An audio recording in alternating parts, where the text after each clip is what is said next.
Hello students, last class आप लोगों ने एलिमेंट का नेम, एलिमेंट का सिंबल और उसके एटॉमिक नंबर भी देखे थे और मैंने एटॉमिक मास को भी साथ में लिखवा दिया था कि अब मैं आपको जब नेक्स्ट टॉपिक एटॉमिक मास बताऊंगी किसी भी एलिमेंट का बताऊंगी कैसे निकाला गया, तब मैं आप इसको आराम से क्लियर कर दूंगी जो आप बहुत आसानी से याद कर लोगे।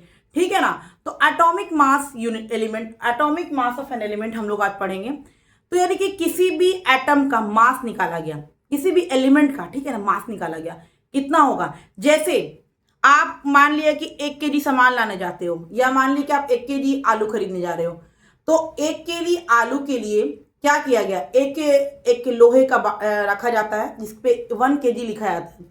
तो वो क्या किया गया, एक के रिलेट किया गया उससे, ठीक है ना, रिलेट किया गया, रिलेटिव मास किया गया। इसी तरह से एटम्स के मास को भी निकालने के लिए मैं ज्यादा आपको कंफ्यूज नहीं करूंगी इस टॉपिक में, क्योंकि अक्सर बच्चे इस टॉपिक में कंफ्यूज हो जाते हैं।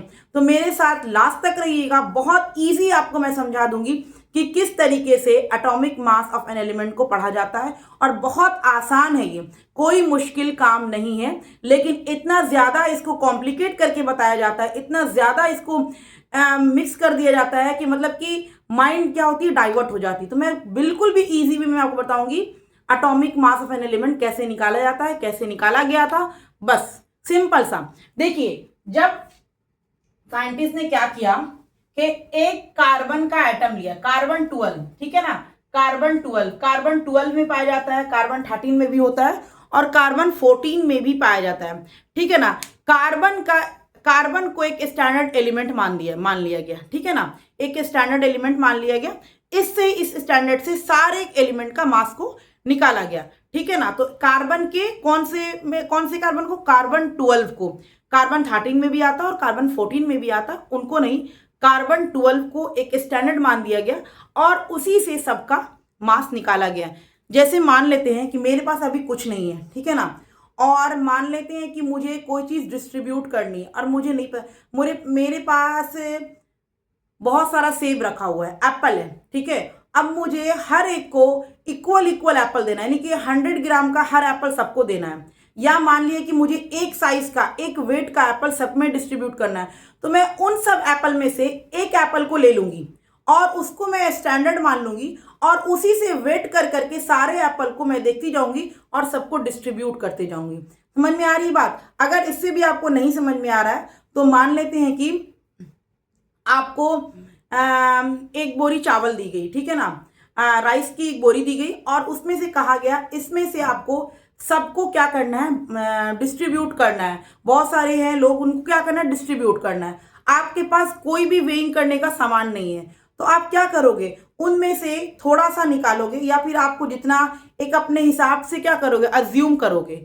उसको अज्यूम कर लिया आपने, अज्यूम कर करके अब उसी के वेट के अकॉर्डिंग आप सबको देते जाओगे, ठीक है ना। अच्छा, ये कितना वेट था, इतना, चलो इसको इतना रखो। यानी कि मान लिया कि आपको एक सामान आपको डिस्ट्रीब्यूट करना है, ठीक है, ये मेरा वेइंग मशीन है और आप क्या किए, उसमें से थोड़ा सा सामान ला करके, मान लेते हैं कि थोड़ा सामान ला करके आप यहां पर रख दिए। अब आपने क्या कहा कि इसी के अकॉर्डिंग मुझे सारे पैकेट को बनाना है, इसी के अकॉर्डिंग।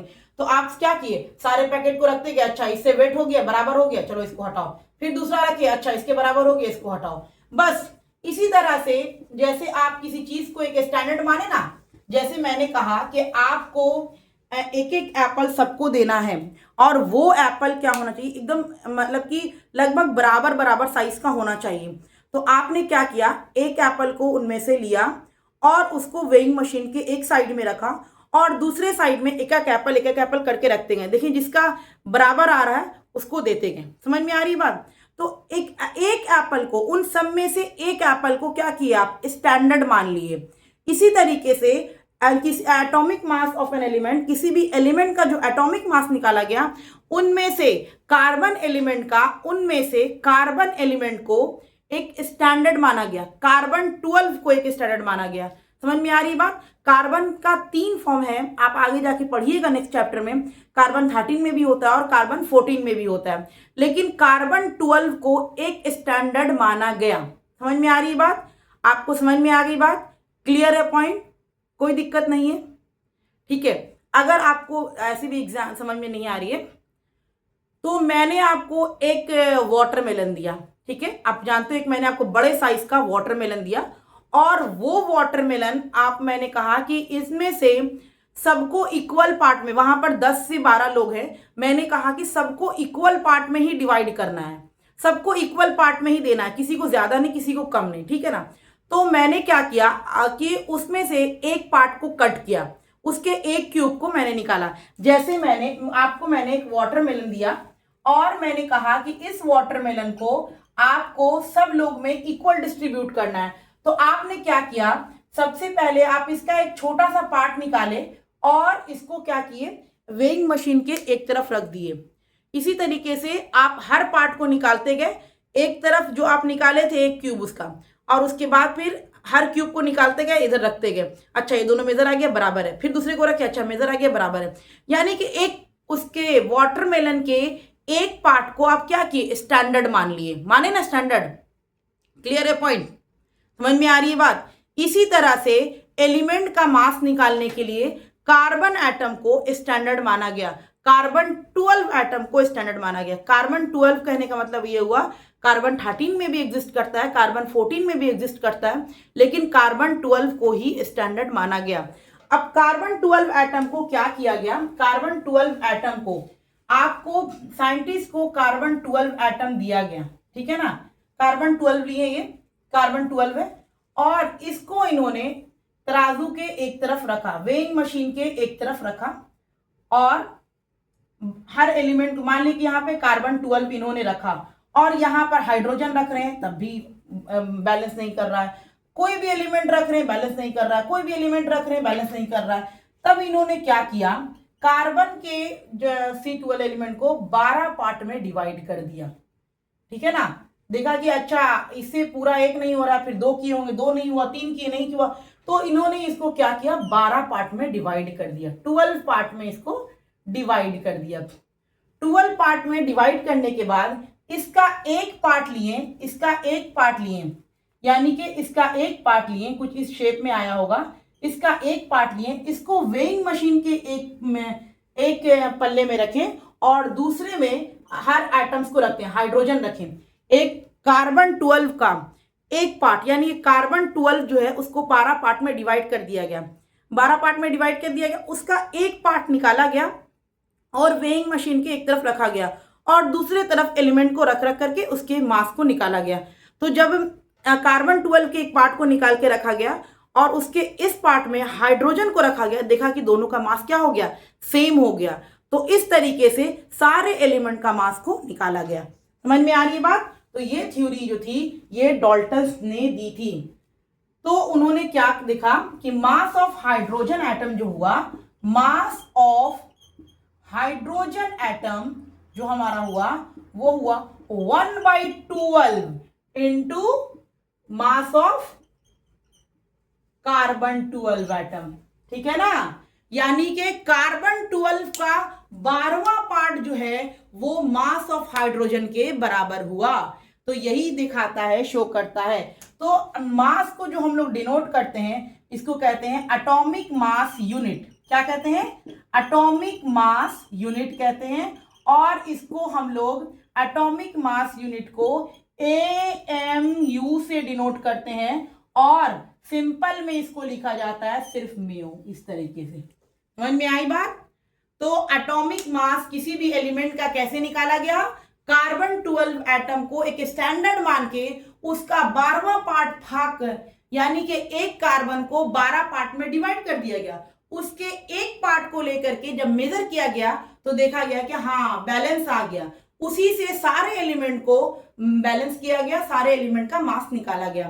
तो इसको जो मास निकाला गया इसको हम लोग कहते हैं एटॉमिक मास यूनिट। और ये AMU लिखाता है कहीं पर सिर्फ म्यू लिखा रहता है, ठीक है ना, ध्यान दीजिएगा।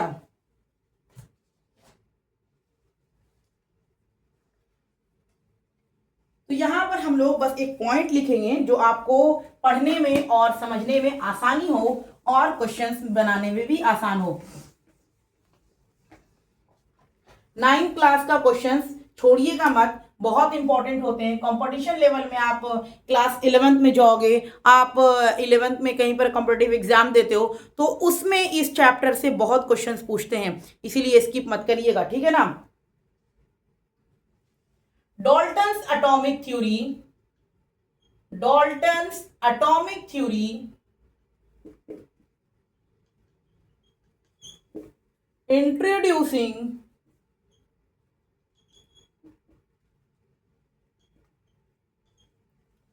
introducing the concept of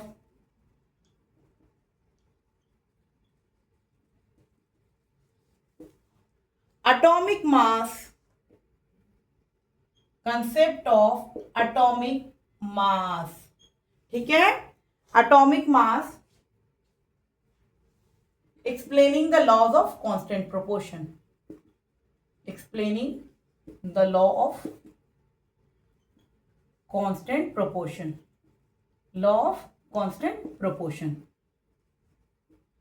ठीक है ना, explaining the law of constant proportion, ठीक है। एटॉमिक मास जो हमारा कैसे निकला, एटॉमिक मास जो हुआ, atomic mass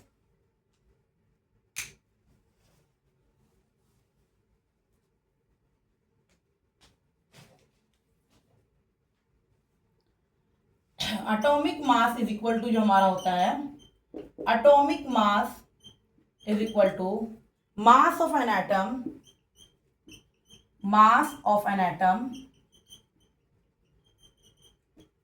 of an element, ठीक है ना, एलिमेंट, ठीक है।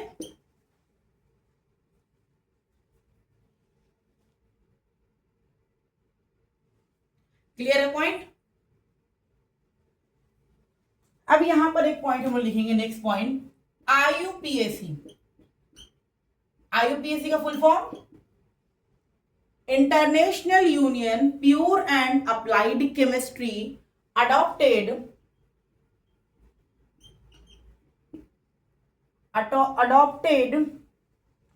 the term atomic mass unit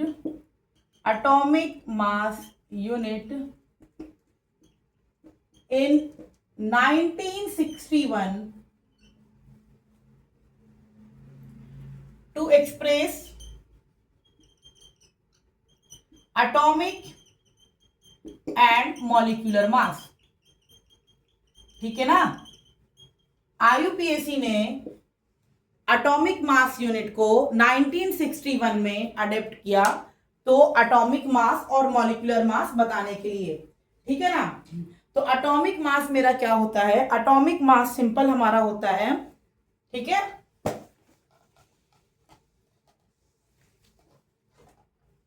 atomic mass unit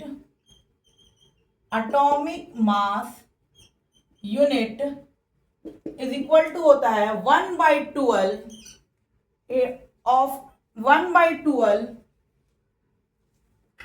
of the mass of carbon 12 atom, 1/12 mass of carbon 12 atom, ठीक है ना।